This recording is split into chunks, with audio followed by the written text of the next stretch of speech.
বিরতির পর স্বাগত।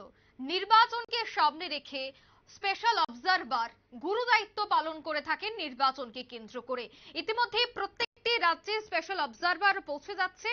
নির্বাচন কমিশনের আধিকারিকরা এবার বিভিন্ন জায়গায় কাজ করবেন, সমস্ত বিষয় খতিয়ে দেখবেন। ইতিমধ্যেই খবর, বুধবার মমতার রাজ্য অর্থাৎ পশ্চিমবঙ্গে স্পেশাল অবজারভার পাঠিয়েছে জাতীয় নির্বাচন কমিশন। নির্বাচনের ব্যবস্থা খতিয়ে দেখতেই রাজ্যে রাজ্যে এই স্পেশাল অবজারভারকে পাঠানো হচ্ছে।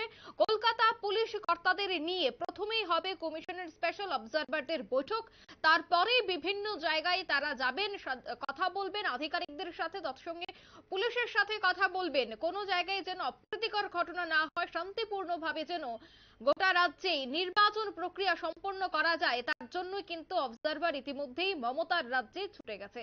সে বিষয়ে বিস্তারিত জানবো। টেলিফোন লাইনে সরাসরি যুক্ত হয়েছে বিশিষ্ট সাংবাদিক অঞ্জন শুকুল। অঞ্জন বাবু, কি আপডেট পাচ্ছ?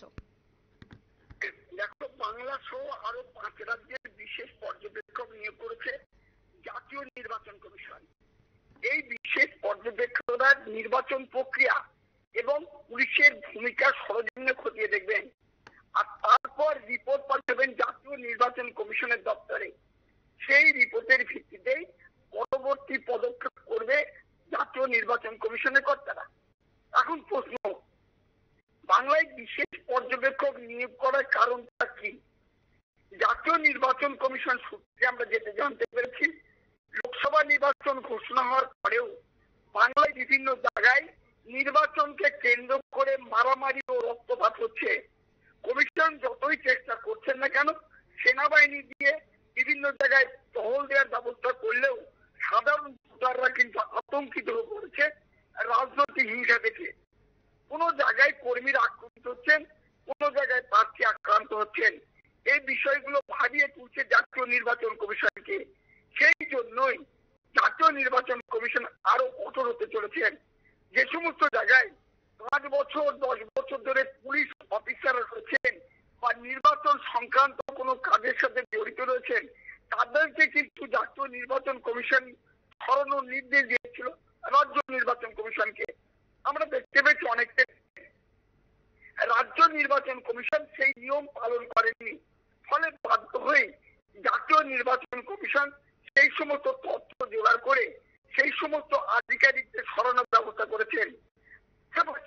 শাসক দল এবং অন্যান্য দলে যে সমস্ত এমএলএ এবং এমপিরা আছেন, তাদের পরিবারের অনেকেই পুলিশের আধিকারিক হয়ে রয়েছেন বা পদে বহাল রয়েছেন।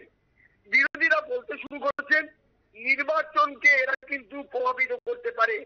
সেই জন্য জাতীয় নির্বাচন কমিশন ওই সমস্ত আধিকারিকদেরকে সরানোর ব্যবস্থা করছেন। রাজ্য নির্বাচন কমিশনের কাছে বড় চ্যালেঞ্জ সুষ্ঠু এবং অবাধভাবে ভোট করা। সেই লক্ষ্যে এগিয়ে চলেছে জাতীয় নির্বাচন কমিশন।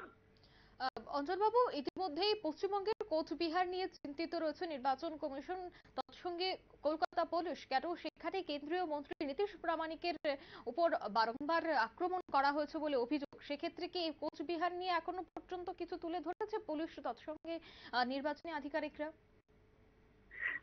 অবশ্যই। দেখো, আমরা যেটা জানতে পারি যে কুচবিহার থেকে নাকি গত 7 দিনে মোট 80,000 অভিযোগ জমা পড়েছে এই গন্ডগোল সংক্রান্ত। কখনো নিশীথ প্রামাণিক করছে, কখনো বা বিরোধীরা করছে। এই যে দুই মন্ত্রীর লড়াই, প্রত্যেক দিন রক্তক্ষয় হচ্ছে, কোনোভাবেই কিন্তু সেই রক্তক্ষয় কিন্তু আটকানো যাচ্ছে না। সেই জন্য জাতীয় নির্বাচন কমিশন কিন্তু ওই জেলার এসপি এবং ডিএম এর সাথে আলাদাভাবে বৈঠক করে কিভাবে এর থেকে রক্ষা করা যাবে বা কিভাবে এই গন্ডগোল গুলো বন্ধ করা যায় সেদিকে কিন্তু নজর দেবে। এমনও হতে পারে যদি কোনো ক্ষেত্রে নির্বাচন সংক্রান্ত নথি বা কিছু এসপি বা ডিএম গোপন করে, তার বিরুদ্ধেও কিন্তু জাতীয় নির্বাচন কমিশন ব্যবস্থা নেবে বলে আমরা জানতে পেরেছি। একদমই, ধন্যবাদ অঞ্জন বাবু।